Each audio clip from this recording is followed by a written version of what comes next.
Hello students, welcome to WebSphere Solutions. हमने अपनी पिछली वीडियो में जेसन बेसिक्स के बारे में पढ़ा था कि वो फॉर्मेट हमारा किस टाइप का होता है, उसका स्ट्रक्चर क्या होता है।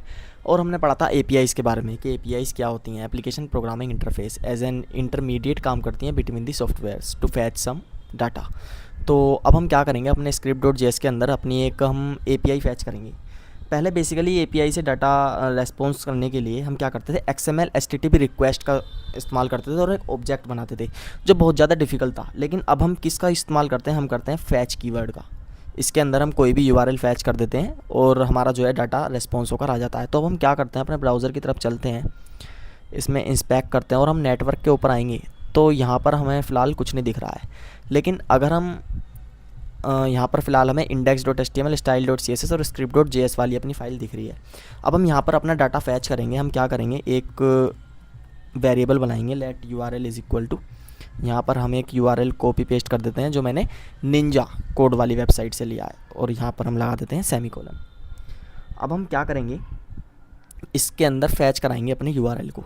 यहाँ पर हम लिखेंगे बेसिकली फैच एंड देन अपने URL को इसके अंदर प्रिंट करा देंगे। अब हम अगर अपनी आउटपुट के ऊपर जाएं इसे सेव करके, और जैसे ही हम यहाँ रिफ़्रेश करेंगे तो यहाँ पर एक प्रॉपर्टी और आ गई जिसका नाम है फैक्ट। और अगर हम प्रीव्यू करें तो इसके अंदर हमारा कुछ डाटा है, और वो डाटा किस फॉर्मेट में है, जेसन फॉर्मेट में है। तो इस तरह से हम अपने एपीआई को फैच करते हैं, अटैच करते हैं अपने वेब पेज के ऊपर। इस तरह से हमने रिक्वेस्ट करी इस यूआरएल के ऊपर, और यहाँ से हमारे पास जो है डाटा फैच होकर आ गया। अब हम क्या करेंगे, हम चाहें तो इस वाले यूआरएल को Ctrl+C हम अपने यहाँ पर जो है प्रिंट करा सकते हैं। अगर हम यहाँ पर प्रिंट कराएंगे तो हमारे पास कुछ प्रोमिसेस आ जाएंगे। अब हम इन प्रोमिस, ये जो हमारा प्रोमिसेस वाला ऑब्जेक्ट क्रिएट होकर आया है, हम इसकी प्रॉपर्टीज़ को, इसके मेथड्स को जो है यूज़ कर सकते हैं अपने जावास्क्रिप्ट के अंदर। लेकिन उससे पहले हम क्या करेंगे, हम यहाँ पर जो है अपना रेस्पॉन्स जो है प्रिंट कराएंगे अपने कंसोल के ऊपर। हम क्या करेंगे, यहाँ लिखेंगे, ये सेमीकोलन हटा लेते हैं, यहाँ हम लिखेंगे डॉट देन एंड रेस्पॉन्स। उसके बाद हम लिखेंगे, ये हमारा एक रो एरो फंक्शन बना रहे हैं हम, एंड देन यहाँ पर हम लिखेंगे console.log रेस्पॉन्स। तो ये हमने लिख दिया है। उसके बाद हम अब एक अपना कैच फंक्शन बनाएंगे। कैच फंक्शन की, मान लीजिए हमारा कोई एरर आ जाता है, तो उसके लिए हमारा कैच फंक्शन वर्क करेगा कि अगर हमारा कोई एरर आ जाता है तो इस एरो फंक्शन के थ्रू हम इसके अंदर डिक्लेयर करेंगे console.log कि हमारा अगर जो कोई भी एरर आ जाता है ERR, तो हम उसको इस तरीके से डील करेंगे। और यहाँ सेमीकोलन, एक सेमीकोलन यहाँ। तो हमने यहाँ पर एक देन फंक्शन बनाया है और एक हमने कैच फंक्शन बनाया है। अगर हम इसे सेव करके और अपना आउटपुट देखें और रिफ़्रेश करें तो यहाँ पर हमारा एक रेस्पॉन्स फंक्शन आ गया है। ये वही रेस्पॉन्स फंक्शन है जो हमने फैच किया था अपने नेटवर्क, यहाँ पर जो हमने की, वहाँ पर जो हमने यूआरएल लगाया था ना, तो ये हमारा यहाँ पर आ गया है। और अगर जो हम यहाँ पर फैच करें अपने यूआरएल को, तो यहाँ पर हमारे प्रोमिसेस आ जाएंगे। गलत लिख दिया, ये रहा। तो यहाँ पर हमारा जो है प्रोमिस ऑब्जेक्ट आ गया है। हम इसकी प्रॉपर्टीज़ को एक्सेस कर सकते हैं अपने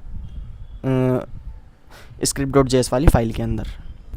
अब अगर हम अपने आउटपुट के ऊपर देखें तो हमारा ये वाला जो रेस्पॉन्स है और हमारा नेटवर्क के अंदर ये जो हमारा प्रीव्यू वाला रेस्पॉन्स है, ये थोड़ा सा मैच नहीं कर रहा। डाटा तो हमारे पास आ गया, ये बॉडी हमारे पास आ गई, हमारे पास कुछ टैग्स आ गए हैं, कुछ हमारे पास ये की वैल्यू के पेयर्स आ गए हैं, लेकिन हमारे पास एग्जैक्ट डाटा ये नहीं आया। तो इस डाटा को अपनी स्क्रीन पर शो करने के लिए हम क्या करेंगे, सबसे पहले हम जाएंगे अपने VS कोड की तरफ, और यहाँ पर हम क्या करेंगे, तो हम अपने डेटा को एक्सेस करने के लिए हम क्या करते हैं, एक मेथड जो है यूज़ करते हैं जिसका नाम होता है response.json। तो ये हमारा एक मेथड होता है जो हमें डाटा जो है रिटर्न करके देता है हमारे स्क्रीन के ऊपर। अब हम बेसिकली क्या करेंगे, हम इसको console.log कराएंगे। हम यहाँ लिखते हैं लाइक console.log, और हम इसको कर लेते हैं ब्रैकेट्स के अंदर और हम यहाँ पर जो है सेमीकोलन लगा देते हैं। तो ये हमें क्या रिटर्न करके देगा, अगर हम इसे कंट्रोल एस करें तो हमारे ब्राउज़र के ऊपर ही हमें रिटर्न करके देगा एक और प्रोमिस। तो ये हमारा प्रोमिस जो है यहाँ पर एक और जनरेट हो गया और जिसके अंदर ऑब्जेक्ट भी है और उसके अंदर हमारा पूरा का पूरा डाटा है। अब डाटा को एक्सेस करने के लिए लास्ट में हम क्या करेंगे, इसके अंदर एक मेथड लगाएंगे। मेथड कौन सा लगाएंगे, देन मेथड। कंसोल हम यहाँ पर क्या करेंगे, इस कंसोल को हम हटा देते हैं और यहाँ पर हम मेथड लगाते हैं। सबसे पहले लिखते हैं रेस्पॉन्स डॉट जेसन और उसके बाद हम यहाँ पर क्या करेंगे, डॉट देन मेथड लगा देते हैं और हम किसको एक्सेस करना चाहते हैं, डाटा को। Is equal to raw function and then यहाँ पर हम क्या लिखेंगे, console dot log and data access करना चाहते हैं हम, और यहाँ एक सेमीकोलन आ जाएगा। तो ये हमने पूरी की पूरी अपनी जो स्टेटमेंट है वो लिख लिया। और अब हम अगर कंसोल के ऊपर जाएं और इसे रिफ़्रेश करें तो हमारा यहाँ पर फैक्ट जो है बिल्कुल आ गया है, जिसकी लेंथ क्या है 114। इस पूरे के पूरे फैक्ट डाटा की जो हमने फैच किया है यहाँ पे डाटा, इसकी लेंथ क्या है 114। और हम नेटवर्क के अंदर जाएं तो यहाँ पर भी हमें सेम डाटा देखने के लिए मिलेगा। Unlike dog cats do not, ये पूरा का पूरी जो स्ट्रिंग है हमें यहाँ पर देखने के लिए मिल जाएगी, अनलाइक डॉग्स। तो इस तरह से हम जो है अपना डाटा फैच करते हैं जावास्क्रिप्ट के अंदर। That's it.